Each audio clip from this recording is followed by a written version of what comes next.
Travail présenté sous le modèle Bécomérior par Sophie Lecoq dans le cadre d'une année de spécialisation sur l'intégration des technologies au service de l'enseignement.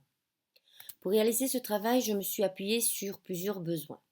Le premier besoin est de rendre les démarches d'apprentissage plus dynamiques. Mes élèves de première année ont besoin de jouer, de bouger et de manipuler. Or, les apprentissages que je propose ne répondent pas toujours à leurs besoins. Cela les amène à être passifs, à ne pas s'impliquer. Dès lors, une question se pose. En utilisant les outils numériques de façon optimale, ma pratique amènerait-elle une dynamique dans ma classe? Le deuxième besoin est de leur permettre de connaître les différents éléments constituant le quartier de l'école. Car lors des sorties, je constate que mes élèves ne les connaissent pas. Ils éprouvent des difficultés à identifier certains commerces ainsi que leurs fonctions. Dans les socles de compétences, il est demandé à l'apprenant du premier degré de savoir se situer dans un espace familier. Cependant, comment pourrait-il se repérer dans un environnement s'il ne connaît pas les différents éléments qui le constituent?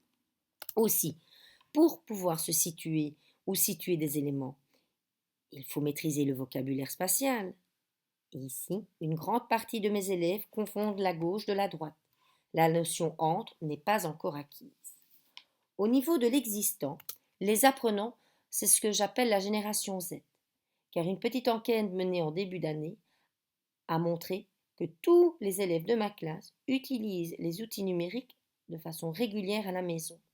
Sachant que les élèves ont un intérêt particulier pour les nouvelles technologies, il serait intéressant de les inclure dans ma pratique. 6 ans.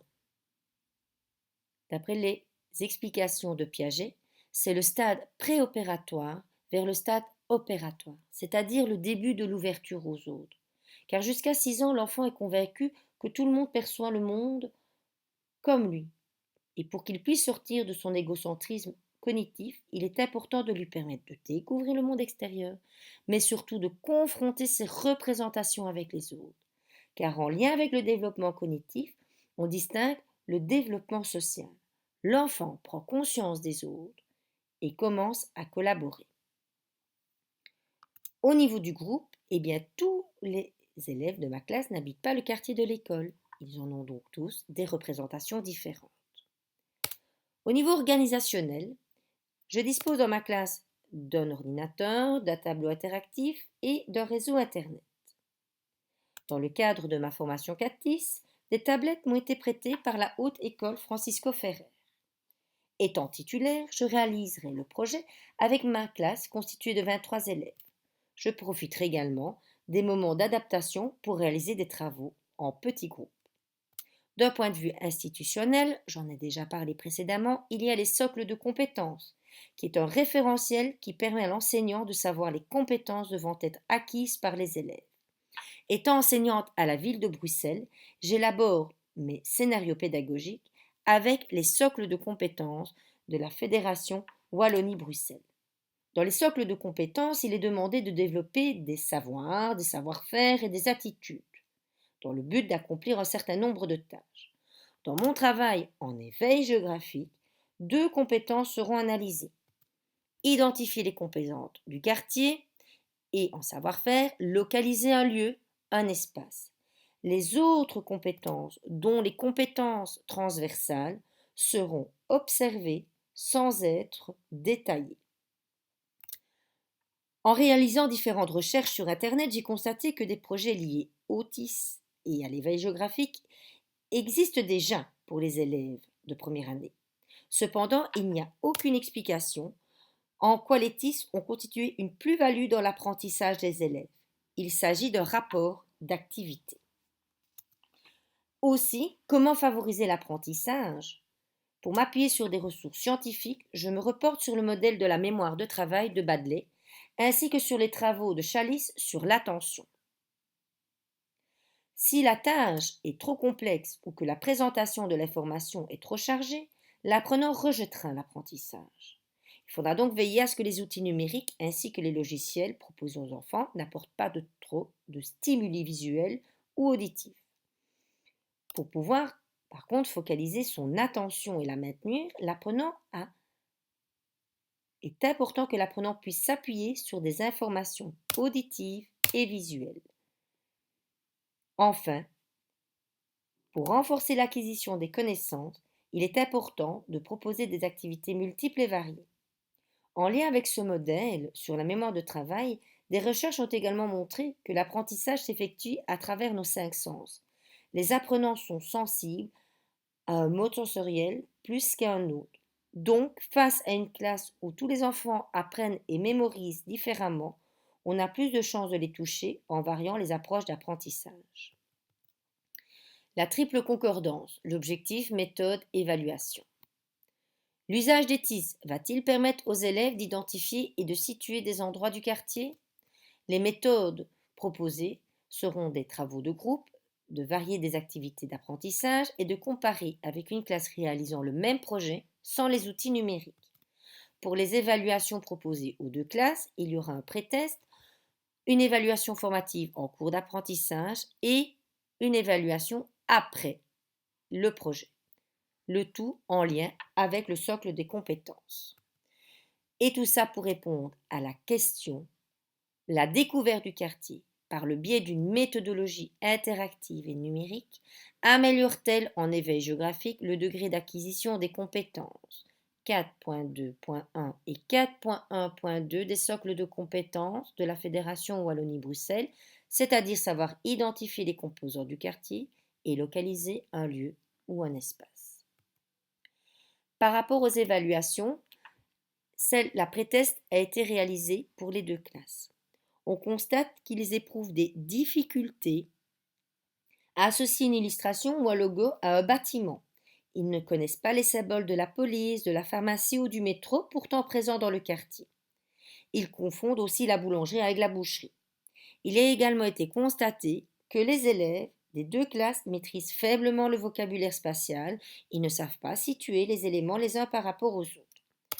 Une évaluation formative en cours d'apprentissage est donc nécessaire pour comparer les progrès réalisés, c'est-à-dire voir où l'élève est-il capable d'identifier les éléments du quartier, de situer les éléments du quartier, de situer les éléments les uns par rapport aux autres et de lire un itinéraire pour définir les différentes étapes qui ont été réalisées.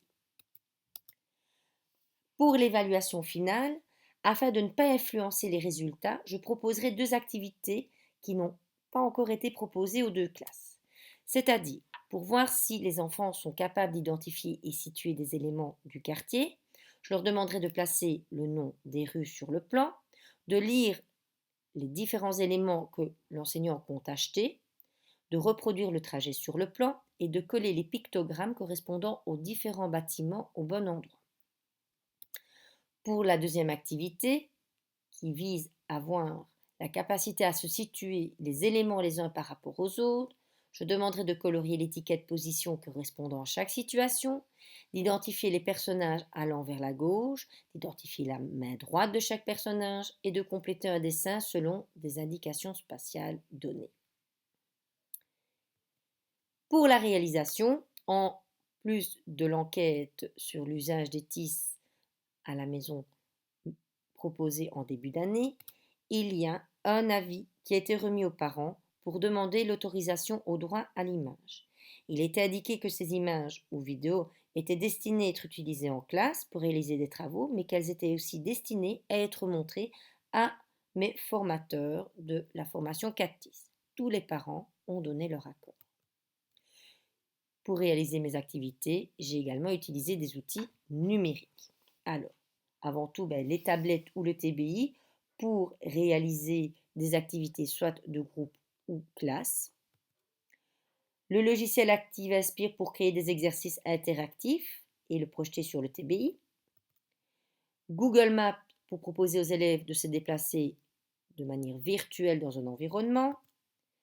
Reflector, qui est une application qui permet de projeter l'écran d'une tablette sur le TBI ou un ordinateur, et cela permet l'évaluation par les pairs ou des mises en commun.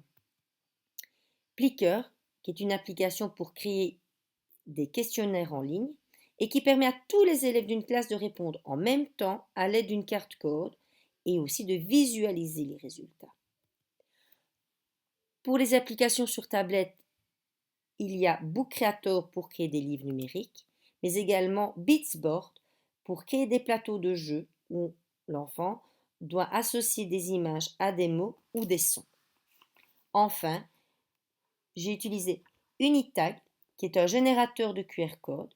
Les QR codes donnent accès à des contenus numériques disponibles sur Internet et pour accéder, il suffit de scanner ces QR codes à l'aide de tablettes ou de smartphones. Différentes interventions ont été menées durant le projet, comme l'initiation à la tablette et à Book Creator, se déplacer virtuellement à l'aide de Google Maps, faire apparaître le plan, se déplacer sur le plan sur le TBI pour que lors de la visite en présentiel, les enfants puissent faire des photos aux différents arrêts. Ils les ont repositionnés sur le plan. Ensuite, ils ont travaillé les différentes positions à l'aide des tablettes et du jeu du photographe. Les différents termes en lien avec le quartier ont été travaillés de manière autonome à l'aide des tablettes et du logiciel Beatsport. Les élèves ont eu l'occasion de créer un livre numérique sur le quartier où ils ont identifié le bâtiment présent sur chaque photo, ils l'ont situé et défini leurs fonctions. Ensuite, en cours de l'apprentissage, des évaluations formatives ont été faites avec Plickers. Ils ont ensuite positionné des pictogrammes sur le plan et le tout en s'aidant des livres numériques créés précédemment, et ce, afin de leur permettre de créer le plan en 3D. Ensuite, ils ont travaillé et fait le lien entre le plan en 2D et en 3D pour se préparer à un jeu de pistes organisé dans le quartier à l'aide du QR code. Au niveau des observations qui seront faites à la fin du projet dans les deux classes, je ferai une comparaison entre le temps consacré aux activités en lien au projet. Je comparerai également le nombre d'activités réalisées dans les deux classes, j'établirai un rapport entre le temps et le nombre d'activités et je comparerai les résultats obtenus entre les deux classes à la fin des apprentissages. Pour ce qui est de la régulation, j'évaluerai le projet, la plus-value avec ou sans les TIS. Aussi, si c'est à refaire, je définirai ce qu'il faudrait changer. Et enfin, ce sera l'occasion aussi d'envisager d'autres pistes de travail sur base du travail qui a été mené.